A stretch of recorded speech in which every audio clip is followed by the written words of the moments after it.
मामी म्हणाली, सासरे बुवा आज सकाळीच कसं काय? नाना म्हणाले, अगं काल नीट झालं नाही ना, त्यात तू सारखी दाखवत फिरत होती, मग मला रावत नव्हते. मामी म्हणाली, मग काय करणार? काल तुम्ही पटकन उरकलं. नाना म्हणाले, जाऊ देते, आता आपण निवांत आहोत. अशी बोलून नानाने स्वतःला मोकळं केलं.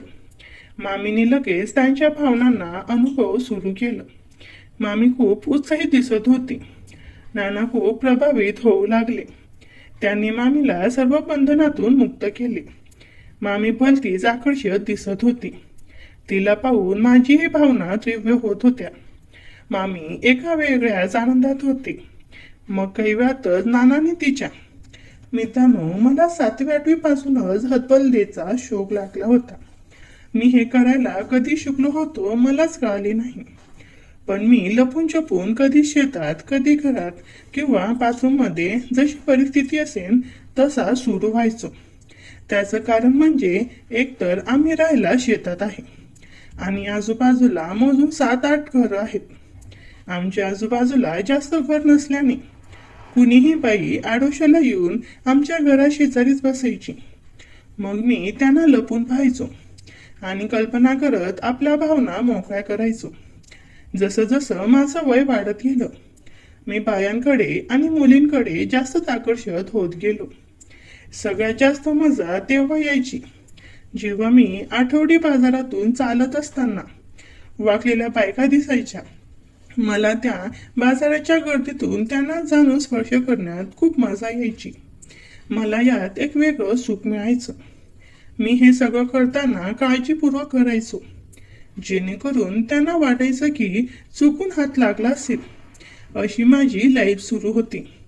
पण पुढे माझं नशीब असा साथ देऊ लागला की मी विचार पण केला नव्हता. मित्रांनो, माझ्या घरी मी, मामी आणि मामाईचे सासरे म्हणजेच माझे नाना राहतो. माझे मामा दारू प्यायचे, त्यामुळे त्यांची तब्येत खराब होऊन ते 4-5 वर्षापूर्वीच वारले. मामा जाण्याच्या धक्क्याने नानी सुद्धा लवकरच गेली. मग घरात फक्त आम्ही तिघेच राहिलो. माझं वय 20 वर्ष आहे, तर मामी 36ची. पण मामी दिसायला एवढी सुंदर आहे की ती या वयात सुद्धा 18 वर्षाच्या मुलीप्रमाणे दिसतात. पण शरीराने माझं खूप भरदार. माझे मामा खरंच नशिबान होते. तिला अशी बायको मिळाली. आणि माझे नानाचं वय मी नीट सांगू शकत नाही, पण ते अजून शरीराने रुबाबदार दिसतात. मला कळायला लागलं तेव्हापासून मी बघितलं आहे की मामा दारू पिऊन आले की मामीला खूप मारायचे, शिवाय द्यायचे.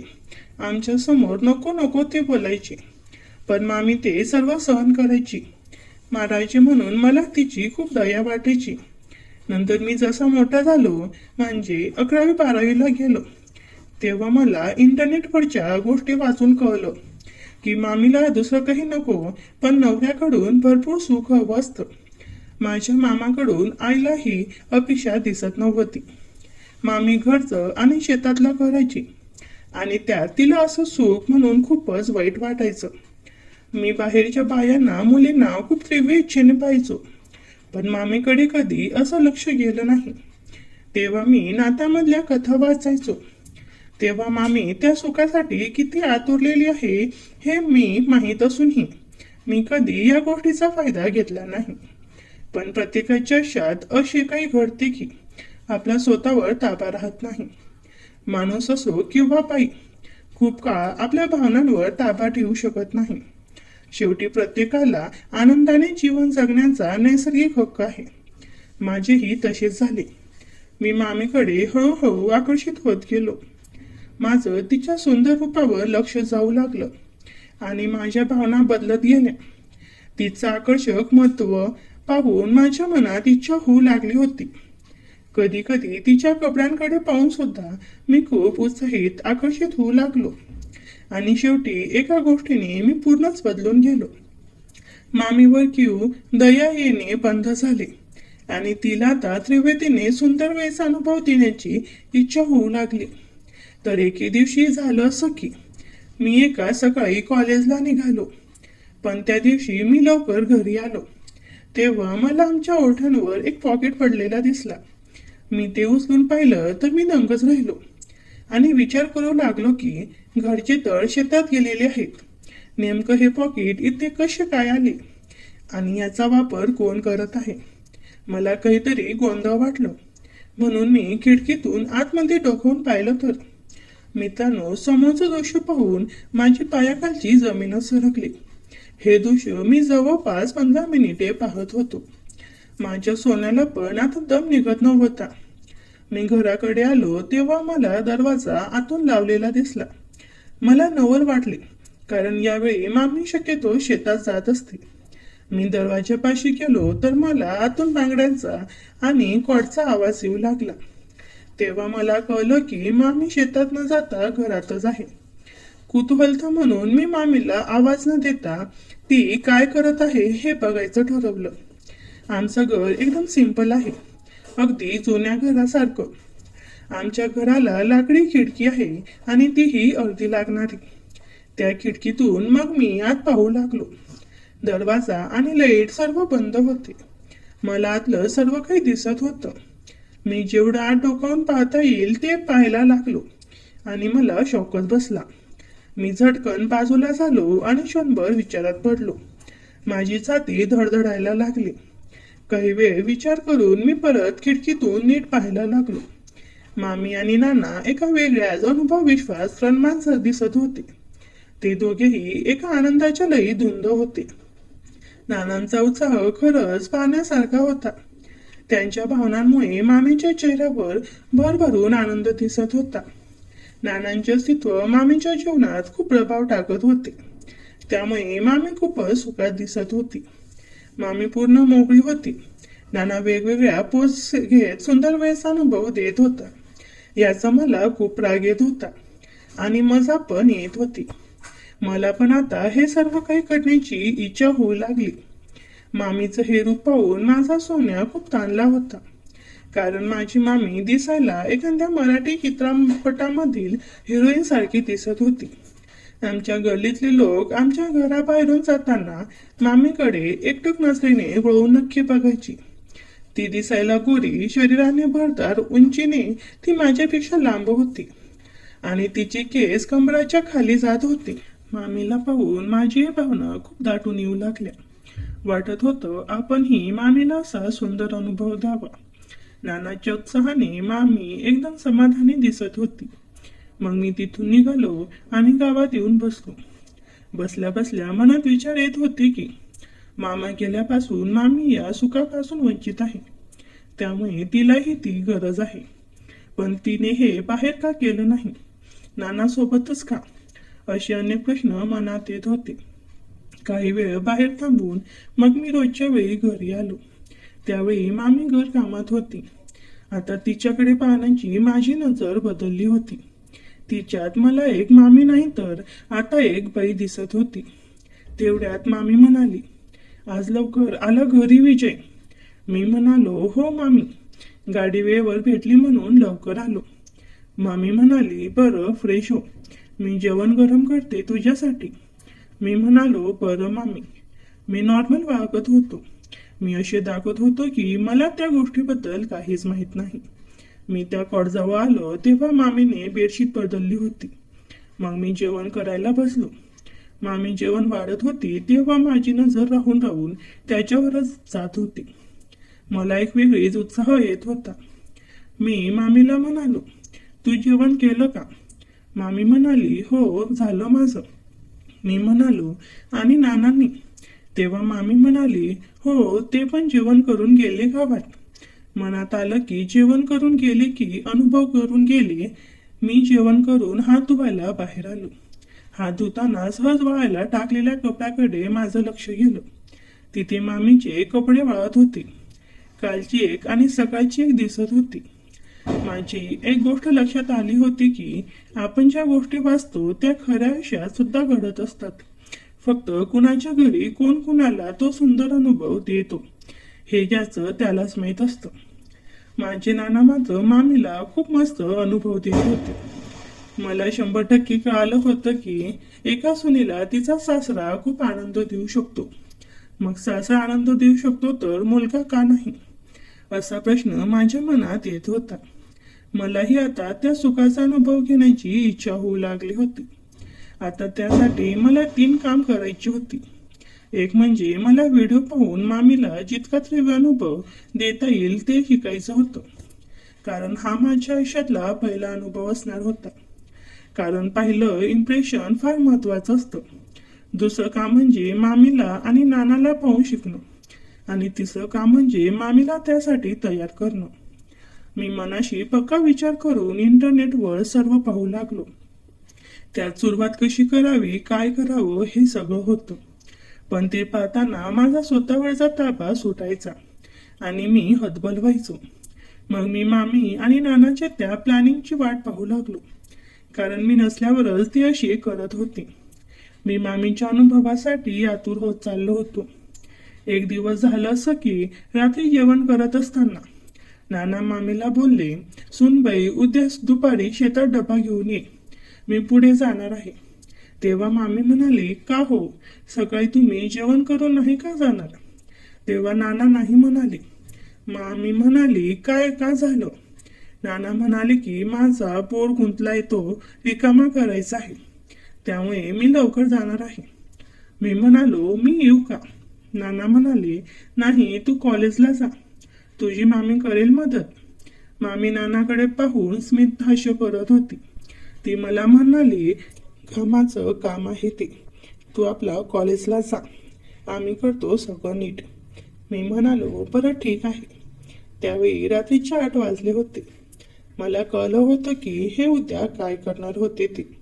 शेतात आमची एक झोपडी होती. मी ठरवलं की उद्या मामी आणि नानांची सगळी करामत पाहिजे, त्यामुळे आपण आधी शेतात जाऊन आपला प्लॅन करायचा. कसं ठरवलं? दुसऱ्या दिवशी सकाळीच मी नानाची स्कूटी घेऊन शेतात गेलो. मामी म्हणाली, कुठं चालला एवढ्या सकाळी?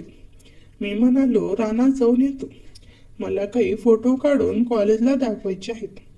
मामी म्हणाली, बरं. मी शेतात आलो आणि झाडाचं लाकूड घेऊन झोपडीच्या मागच्या बाजूला नीट पाहता येईल असं होल केलं आणि मी घरी आलो. माझं आवरून घेतलं आणि घरून निघणार तेवढ्यात नाना म्हणाले, चल विजय, मी तुला गावात सोडतो. मी म्हणालो, ओके नाना. मामी नानाला म्हणाली, सासरे बुवा, येताना बोळसाठी रबर घेऊन या, मागच्या वेळी पाणी लीक झालं होतं ना. नाना हसत हो म्हणाले. मला पण त्यांची भाषा समजत होती, पण मी न समजण्याचं नाटक करत होतो. स्कूटी गावाजवळ येता समोर एक मेडिकल स्टोअर होती.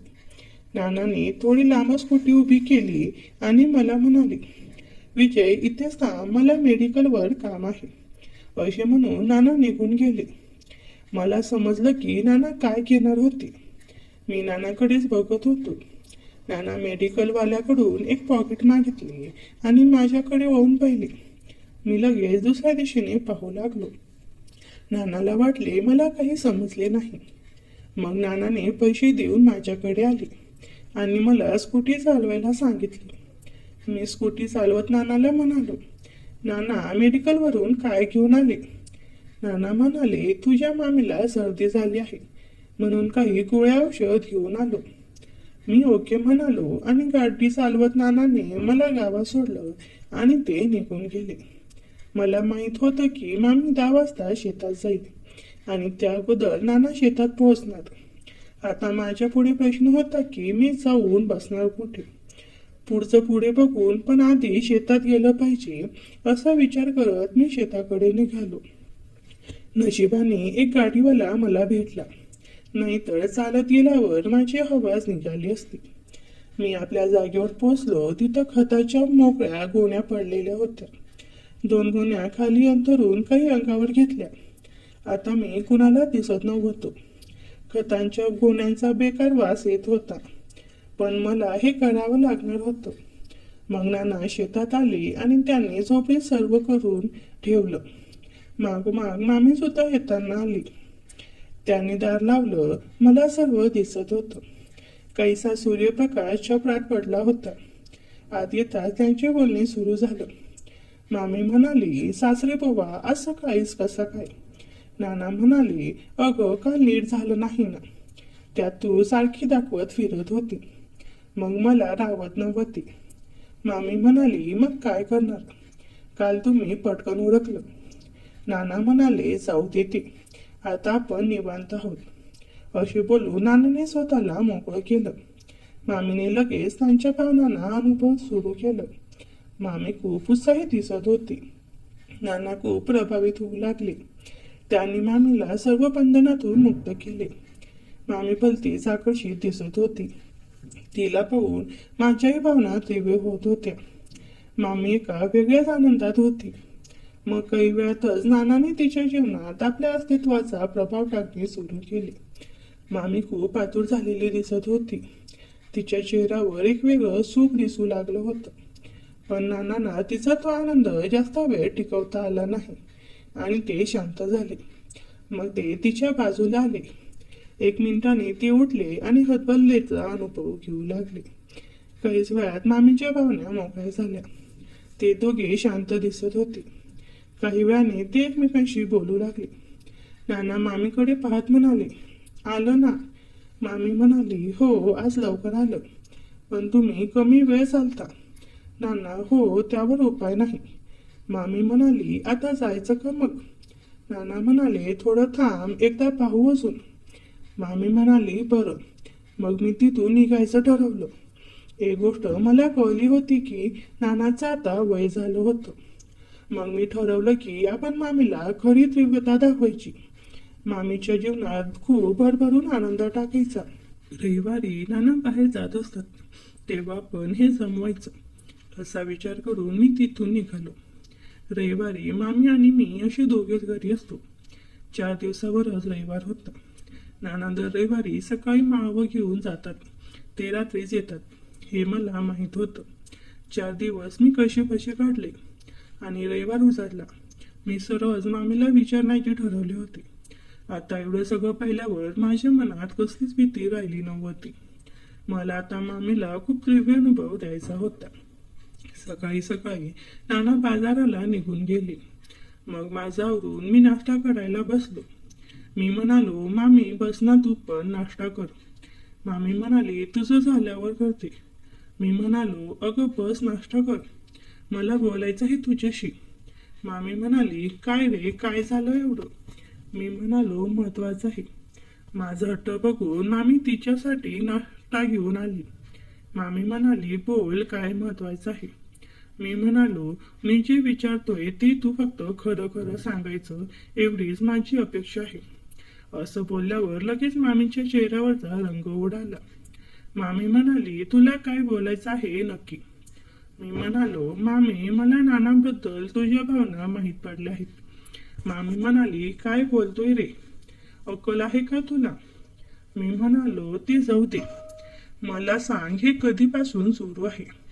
माझा ठामपणा पाहून मामीला काय बोलावं कळत नव्हतं. तिच्या हातातली घास तिने खाली ठेवली व म्हणाली, म्हणजे काय चालू आणि काय? मी म्हणालो, हे बघ मामी, मी आधीच काय बोललो की मी जे विचारणार ते तू खरं सांगायचं. त्यामुळे प्लीज आता हे नाटक करू नकोस. मला सांग फक्त, कधीपासून चालू आहे? असं बोलल्यावर तिने रागाने माझ्यावर हात टाकला. पण काही क्षणात ती स्वतःला आवरत शांत झाली. काही वेळ शांततेत गेला. मग माझ्याकडे पाहत ती म्हणाली, जाऊ दे, आता खरंच बोलायचं आहे तर सांगते तुला. तुझा बाप गेल्यापासून हे सर्व सुरू आहे. मी म्हणालो, हे बघ मामी, मी आता लहान राहिलो नाही. मला माहित आहे की तुला खूप गरज आहे, म्हणून तू तुझ्या मर्जीने हे करत आहे. मामी म्हणाली, हे बोलताना तुला लाज वाटते का? मामी समोर काय बोलत आहेस ते? मी म्हणालो, लाज? ती सोडली मी तुम्हाला पाहिल्यावर. असं बोलल्यावर मामीचा चेहरा खटकन पडला. मामी म्हणाली, आता तुला माहीतच झालं आहे तर सांग काय करायचं ते. मी म्हणालो, नानांबरोबर काय करायचं हा तुझा प्रश्न आहे. पण मामी म्हणाली, पण काय? मी म्हणालो, एक सून सासऱ्याचे अस्तित्व अनुभवते तर मुलाचं का नको? असं बोलताच मामी जोरात ताट उचलत बडबड करायला लागली. मामी म्हणाली, म्हाताऱ्याला म्हणाली होती की काळजी घे काळजी, पण बारा बोर्डाचं म्हातार ऐकतच नाही. आता घ्या, पोरगं सुद्धा मागत आहे. मी शांतपणे नाश्ता करत होतो. माझा नाश्ता झाला, मी हात धुतला आणि बाहेर निघालो. जाताना तिला बोललो, मामी घरातल्या गोष्टी घरातच राहू दे. मी बाहेर जात आहे, तू नीट विचार कर आणि आल्यावर मला सांग. असं बोलून मी गावात आलो. काही वेळाने जेव्हा मी घरी आलो तेव्हा मामी वैतागून कपडे धुवत होती. मी कॉटवर बसलो आणि एक मस्त व्हिडिओ लावला. माझी खूप इच्छा होऊ लागली होती. भडकलेल्या भावनेतच मी तिच्यासमोर बाथरूमला गेलो आणि शांत होऊन परत आलो. मामीने तोपर्यंत कपडे धुवून वाळवायला टाकली. मग तिने स्वयंपाक केला. आता दुपार होत आली होती. ती ना मला जेवण करायला बोलवत होती ना मी जात होतो. 2 वाजले. काही वेळाने ती जवळ आली आणि मला म्हणाली, विजय, अरे मामी आणि मुलगा कसं काय? मी म्हणालो, सासऱ्याला सून मुलीसारखी असते, त्याचं काय? तसंही नाना किती वेळ चालतात हे मी पाहिलं. अगं तू एकदा बघ तर खरं, तुझ्या जीवनात भरभरून आनंद येईल. माझ्या बोलण्याने मामी विचारात पडल्यासारखी दिसू लागली. ती काहीच बोलली नाही. ती उठून बाहेर निघून गेली. मग अर्ध्या तासाने ती परत आली. तिच्या चेहऱ्यावर एक निर्जय झळकत होता. तिने दरवाजा आणि खिडकी लावली आणि माझ्याकडे पाहू लागली. मामी म्हणाली, ठीक आहे. आज पाहतच किती आनंद देत होती. मामीच्या बोलण्याने मला अधिकच उत्साह आला होता. माझ्या भावना आनंदाने नाचायला लागल्या होत्या. मी तिच्याकडे पाहिली आणि स्वतः मोकळा झालो. मामी अर्चाने पाहतच राहिली. तिने लगेच माझ्या दाटलेल्या भावनांना हाताळायला सुरुवात केली. मला एकदम स्वप्नात असल्यासारखं वाटू लागलं. मामीचा तो स्पर्श मला खूप उत्साहित करू लागला. मी पाहिलं तर मामी खूप आतुरतेने माझ्या भावनांना सुंदर वेळ देत होती. मामी त्या उलगड क्षणाचा आनंद घेत होती. मग मीही मामीच्या व्यक्तिमत्वाला उलगटपणे अनुभव देऊ लागलो. मामी खूप प्रभावी होऊ लागली होती. मी मामीला मग सर्व बंधनातून मुक्त केले व तिच्या जीवनात आपल्या भावनांचा उद्रेक करू लागलो. मामी खूपच उत्साहात दिसत होती. मामीच्या चेहऱ्यावर उत्कृष्ट भाव येत होतं. मी तिच्या जीवनात आपल्या अस्तित्वाचा प्रभाव टाकत होतो. मामी आनंदाने न्हावून निघत होती. ती डोळे बंद करून त्या स्वर्गीय क्षणांचा आनंद घेत होती. मी मामींच्या जीवनात अधिक तीव्रतेने आपल्या भावना व्यक्त करत होतो. काही वेळाने अचानक मामींच्या चेहऱ्यावरचे भाव बदलले. तिचा स्वतःवरचा ताबा सुटला आणि ती आपल्या भावना मोकळ्या करू लागली. तिच्या चेहऱ्यावर भरभरून आनंद दिसायला लागला. ती एकदम स्वर्गात असल्यासारखं करू लागली. काही क्षणात मीही त्या उलकट बिंदूपर्यंत पोहोचलो आणि माझ्याही भावनेचा बांध सुटला. मी मामीच्या जीवनात आनंदाचे भरभरून रंग भरायला लागलो. मला एकदम हवेत असल्याचा भास होत होता. मामीचा चेहरा समाधानाने उजळून निघाला होता. ते उत्कृष्ट आणि वर्गीय क्षण अनुभवत मग आम्ही शांत झालो. नंतर आम्ही आमचं सर्व आवरून नीट केलं. मामी मला घेऊन दारात बसली. मामी म्हणाली, कुठे शिकलास रे हे एवढं? मी म्हणालो, तुला आनंद मिळाला की नाही? मामी म्हणाली, खरं सांगते, लग्न झाल्यापासून कालपर्यंत मी इतकी मोकळी झाली नव्हती. पण आज माझ्या संपूर्ण भावना अगदी मोकळ्या झाल्या बघ. आधी तर माझी अजिबात इच्छा नव्हती, पण सगळं झाकायला तुला संधी देऊन पाहावी असं वाटलं. पण तू तर माझं जीवन आनंदाच्या रंगाने अगदी भरून टाकलं बघ. मी म्हणालो, मला आधी तुझी दया येत होती, पण आता निर्दयपणे वाटत आहे. मामी माझ्याकडे पाहत सावट हसत होती. मग मी म्हणाली, बरं, असणं, बोलणं आणि करणं हे नानापासून आणि लोकांपासून लपून ठेव. उगाच लोकांना संधी मिळते मग. मी म्हणालो, हो मामी, तुझं आणि नानाचं काय आहे मला तसं काही घेणं देणं नाही, पण मला वाटतं नानाचं आता वय झालं आहे. मामी म्हणाली, हो, पण मी तरी काय करणार होते. माझ्याकडे दुसरा इलाज नव्हता. पण थोडं का होईना जीवनात शांतता होती. पण आता त्याची काहीच गरज नाही. तू माझ्या जीवनात खूप छान रंग भरले आहेस. आता मला कुणाचीही गरज वाटत नाही. मी म्हणालो, हो, आज एका नव्या आयुष्याची सुरुवात झाली आहे. आपण आता वेगळं आयुष्य जगूया, आनंदच आणि सुखाचं. मग त्या दिवसानंतर मी मामींच्या जीवनात भरभरून रंग उडवत तिचं जीवन आनंदाने भरून काढायला लागलो. मामी आता खूप समाधानी जीवन जगत होती. पण काही दिवसानंतर नानांना हे माहीत झाले आणि नानांनी जे केले ते मी तुम्हाला शब्दातही सांगू शकत नाही. पुढची कथा भाग 2 मध्ये सांगणार आहे. त्यासाठी आपल्या चॅनलला सबस्क्राईब करून ठेवा. धन्यवाद.